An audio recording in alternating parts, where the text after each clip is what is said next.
Dalam video kali ini, aku akan kongsikan bagaimana cara untuk mempamerkan QR Code MySejahtera untuk merekodkan kunjungan pelanggan dan pelawat ke pemis kita.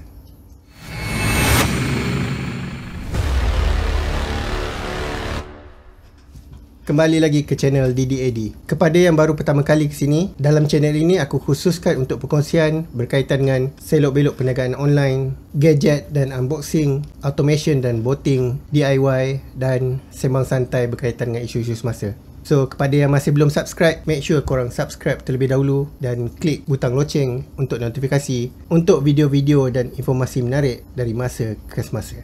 Okay, back to our topic. Apa itu MySejahtera Check-in? Pendaftaran MySejahtera Check-in adalah untuk perniagaan, premis, pengangkutan awam dan lain-lain bagi mendapatkan dan memaparkan QR Code MySejahtera. Ini penting untuk semua jenis premis bagi mengikuti SOP pembukaan semula ekonomi yang digariskan oleh Kerajaan Malaysia dalam menangani wabak COVID-19. Please take note pada semua peniaga, sangat penting untuk korang make sure pelanggan korang scan QR Code MySejahtera ini setiap kali mereka memasuki ke premis korang untuk tujuan rekod. Dan pastikan selepas mereka scan QR Code kedai korang, mereka menunjukkan paparan MySejahtera daripada handphone mereka. Sebab di situ korang akan boleh tahu sama ada pengunjung itu berisiko tinggi ataupun tidak mempunyai risiko untuk langkah-langkah dan pencegahan awal selanjutnya. Sebab aku dapati ramai yang mengambil mudah tentang perkara ini dan merasakan ianya satu perkara yang tidak penting dan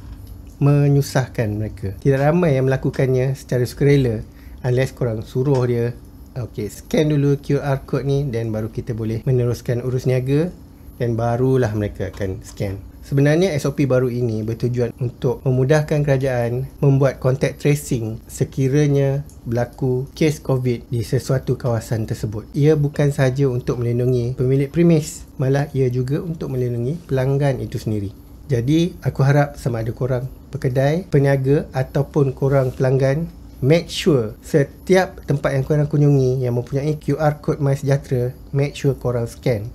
Sebab if anything happen, misalnya korang naik Grab, korang tak tahu, mungkin sebelum korang naik Grab tersebut, kereta tu dah dinaiki oleh orang yang positif COVID. So, bila kes ini dapat ditentukan, secara tidak langsung, korang akan dapat notifikasi yang mana korang telah diidentify sebagai close contact kepada pesakit COVID tadi. Jadi, korang boleh buat saringan awal ataupun korang boleh ambil langkah-langkah pencegahan awal, kuarantin atau sebagainya. Jadi setiap SOP yang kerajaan tentukan itu bukanlah sengaja dibuat untuk menyusahkan kita, tetapi sebenarnya adalah untuk kebaikan kita juga. QR Code MySejahtera ni bukan hanya wajib untuk dipamerkan pada premis-premis perniagaan. Malah sekiranya kalau korang buat survey di rumah, korang tetap perlu mempamerkan QR Code ini supaya pengunjung ataupun pelanggan korang boleh scan dan sekiranya ada apa-apa yang berlaku, kita boleh melakukan contact tracing pada close contact pelanggan tersebut. Okey, tanpa membuang masa, aku nak terus go through step by step bagaimana korang boleh terus register dan mendapatkan QR Code untuk premis korang. Okey, pertama sekali, korang buka mysejahtera.malaysia.gov.my.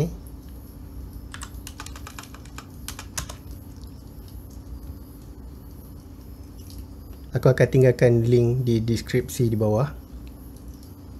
Kemudian pada menu perkhidmatan, pergi kepada MySejahtera Check-in.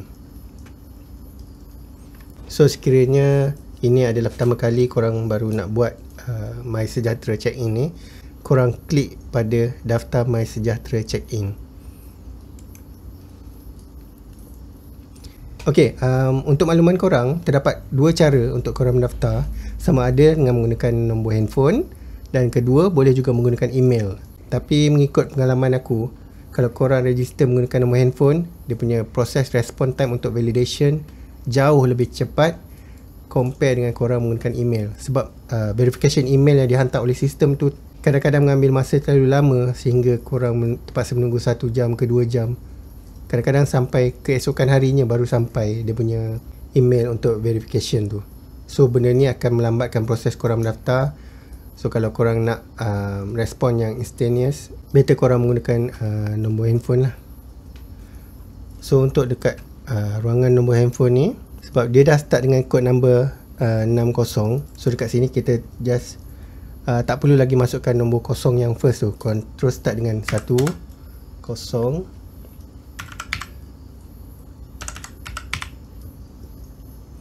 Kemudian klik dekat recaptcha code tu dan tekan pada butang register.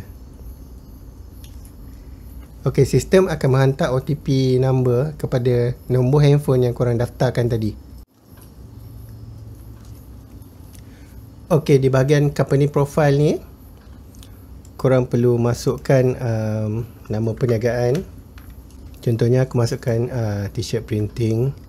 Contact name, kita letakkan nama kita.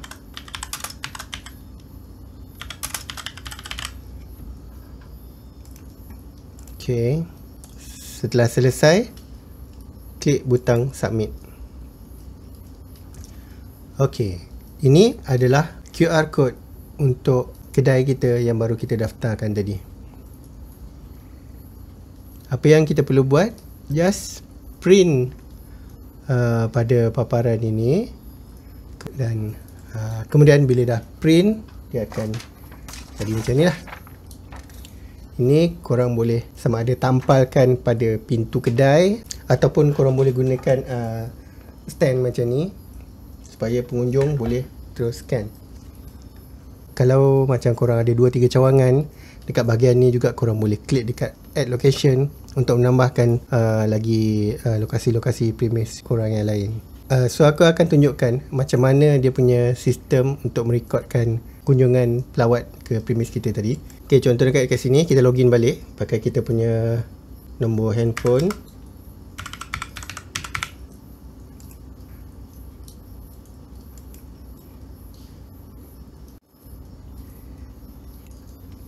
Untuk pertama kali login, kita perlu memasukkan password. Sebab tadi masa kita mendaftar tadi, kita tak diperlukan untuk mengisikan password yang kita nak gunakan. So bila first time login, dia akan minta password untuk kita gunakan untuk setiap kali login ke akaun ni lah. So ini adalah contoh akaun yang aku dah register lama sebelum ni. Yang mana dekat sini kita boleh sama ada nak print semula QR code tadi ataupun kita nak view report. Bila kita klik dekat view report, dia akan ada today, last 7 days dengan total. Dekat sini sebenarnya peniaga cuma hanya boleh melihat kuantiti kunjungan yang direkodkan oleh QR code MySejahtera mereka dan tiada maklumat serta data peribadi yang boleh diakses melalui sistem ini. Jadi korang tak perlu risau dari segi privacy sebab setiap data ini hanya boleh diakses oleh pihak kerajaan saja. Pekedai cuma hanya boleh melihat jumlah kunjungan. Jadi kalau korang pergi ke mana-mana, sama ada naik ke kenderaan awam, pergi ke tandas awam ataupun stall burger, kedai makan, restoran, shopping mall dan sebagainya, korang tak perlu risau untuk scankan QR code menggunakan aplikasi MySejahtera korang sebab privacy serta maklumat peribadi korang memang dilindungi 100%. Ok guys, aku rasa itu saja untuk perkongsian kali ni. Aku pun tak nak drag video ni jadi panjang. So kalau korang ada soalan, korang boleh tinggalkan di bahagian komen, ataupun kalau korang ada pandangan atau pendapat atau permintaan untuk video yang perlu aku buat di masa akan datang, korang boleh tinggalkan juga di bahagian komen. InsyaAllah aku akan penuhi permintaan korang. Thanks for your support guys. Assalamualaikum. Ciao.